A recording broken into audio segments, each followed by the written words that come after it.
कर्नाटका में जो संविधान की दुहाई देकर के सत्ता में भी आए और इस बार के लोकसभा के चुनाव में भी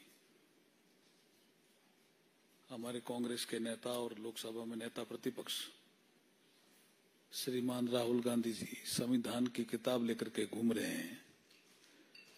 संविधान में ये प्रावधान है कि अनुसूचित जाति और जनजाति को लिए जो आवंटित राशि होगी वो उन्हीं के कल्याण के लिए खर्च की जाएगी। There will be no diversion. जो एससी एसटी के लिए पैसा अलॉट हुआ है, चाहे शेयरेबल स्कीम में हो चाहे और किसी स्कीम में हो, वो पैसा उन्हीं के कल्याण के लिए लगेगा। It is a provision of the constitution. और कर्नाटक में जो एससी एसटी के लिए पैसा दिया गया या आवंटित था उसका डाइवर्जन कर दिया गया और जो राहुल गांधी जी की गारंटी थी या गारंटियां थी उनको पूरा करने में वो पैसा लगाया जा रहा है। ये सरासर संविधान का उल्लंघन है। It is a violation of the constitutional provision. हम राहुल गांधी जी से पूछना चाहते हैं कि आप एक हाथ में किताब लेकर के चलते हैं और कहते हैं ये संविधान है,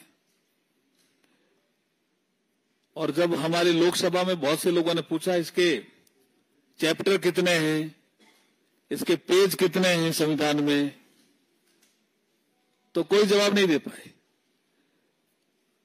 और आर्टिकल 338 में ऐसी कमीशन की व्यवस्था की गई, अनुसूचित जाति राष्ट्रीय आयोग की व्यवस्था की गई है। उन्होंने भी अपनी रिपोर्ट में कहा है कि डाइवर्जन हुआ है कर्नाटका में, और कोई छोटा मोटा फंड का डाइवर्जन नहीं हुआ है, बड़ी मात्रा में फंड का डाइवर्जन किया उन्होंने। आप देखिए कि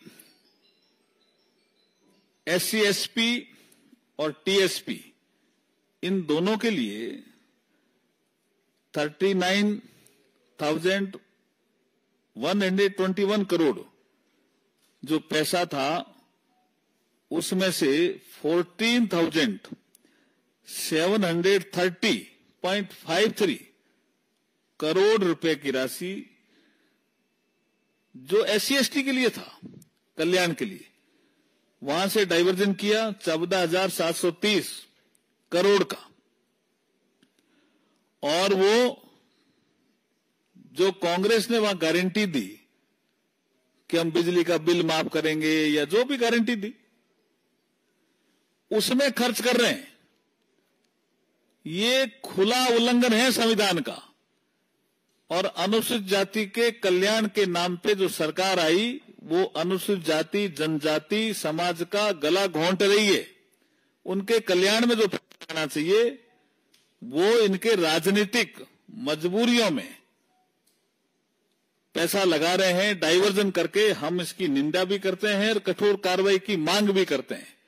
और श्री राहुल गांधी से हम पूछना चाहते हैं कि संविधान की जो पुस्तक है वो पवित्र पुस्तक है, उसका फेक नैरेटिव चला करके वो कुछ सीटें तो जीत गए हैं, लेकिन अनुसूचित जाति और जनजाति का दिल नहीं जीत सकते। इसलिए हम कठोर कार्रवाई की मांग कर्नाटक सरकार से करने के लिए आपके बीच में उपस्थित हुए हैं। और राहुल गांधी जी हम स्पष्ट करना चाह रहे हैं कि ये आपका जो दोहरा चरित्र है वो जनता देख रही है। आपको इसमें क्या कहना है? आपके कुछ क्वेश्चन हो तो पूछे जा सकते हैं। जी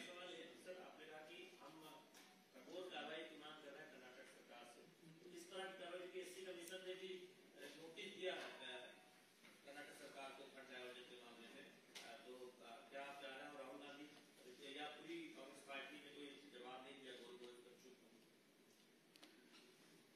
देखिए, जब वित्तीय अनियमितताएं होती है तो संविधान में ही प्रावधान है और कर्नाटक सरकार को एज पर कॉन्स्टिट्यूशन कार्रवाई करनी चाहिए। और एक चीज और सामने आई है कि जो महर्षि वाल्मीकि अनुसूचित जनजाति विकास निगम था, उसके जो लेखा अधीक्षक है चंद्रशेखरन पी, उन्होंने 21 मई 2024 को जो सुसाइड था उसमें भी उन्होंने लिखा है, नोट में भी, कि इतना प्रेशर था उन पे फंड डाइवर्जन का। तो इस सब में कार्रवाई की हम मांग कर रहे हैं।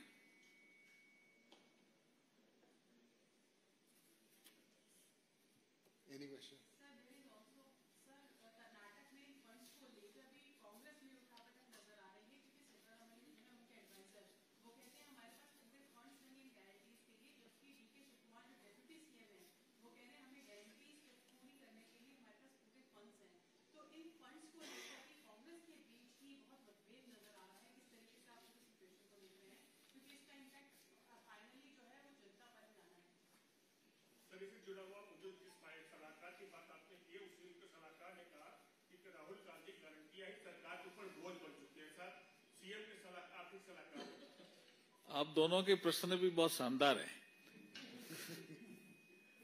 वाकई वो उन्होंने क्या समझा कि सत्ता में आने के लिए कुछ भी कर लो। ये जो सिस्टम एक फेक नैरेटिव का जो प्रचलन शुरू हुआ है, वो लोकतंत्र के लिए अच्छा नहीं है। मैं अगर आपको एक बात करूं 1952 की, आपने अच्छा याद दिलाया।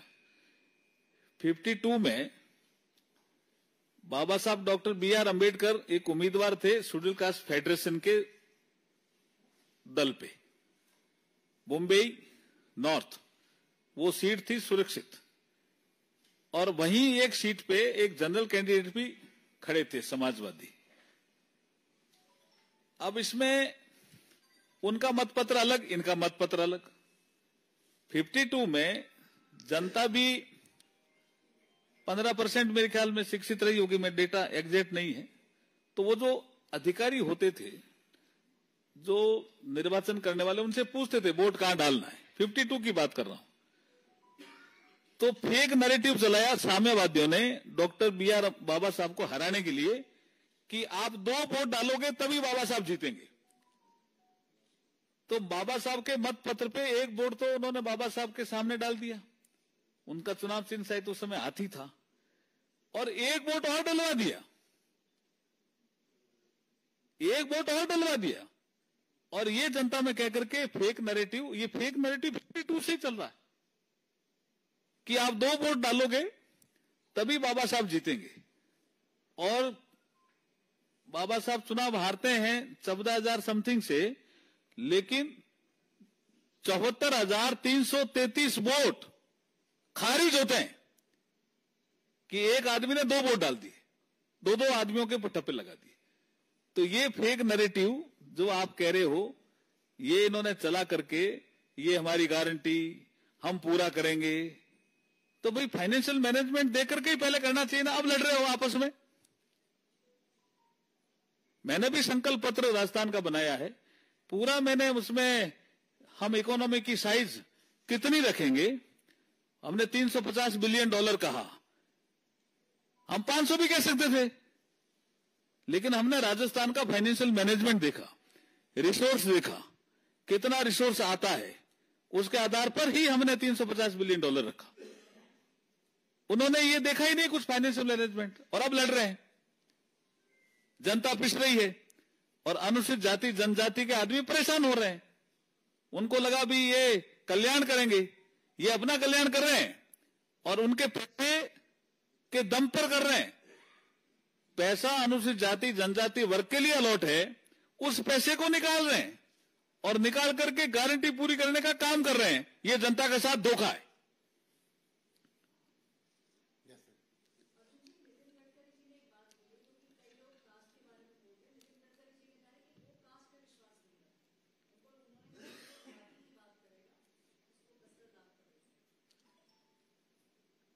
नहीं, क्या काम, मुझे जानकारी नहीं, क्या बोले ये? अभी sir is not aware of it, so next question.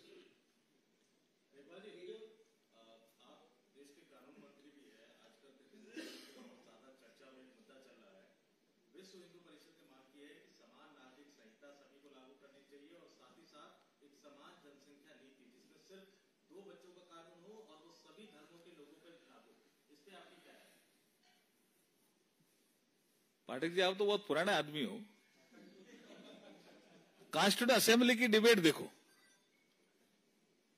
उस समय ही आप बाबा साहब बी आर अम्बेडकर साहब को याद कर लो ना। यहां उन्होंने कहा प्रॉपर्टी एक्ट लागू नहीं है क्या, सीआरपीसी लागू नहीं है क्या, उस समय भी डिबेट थी। यह विषय अभी लॉ कमीशन ऑफ इंडिया के पास है और राज्यों ने इसमें तेजी से काम करना शुरू किया है। गोवा में पहले ही से यूसीसी है, उत्तराखंड ने लागू कर दिया है, राज्य भी इस दिशा में तेजी से कदम उठा रहे हैं और लॉ कमीशन ऑफ इंडिया की रिपोर्ट के बाद आपको बताएंगे बैठ करके। Next just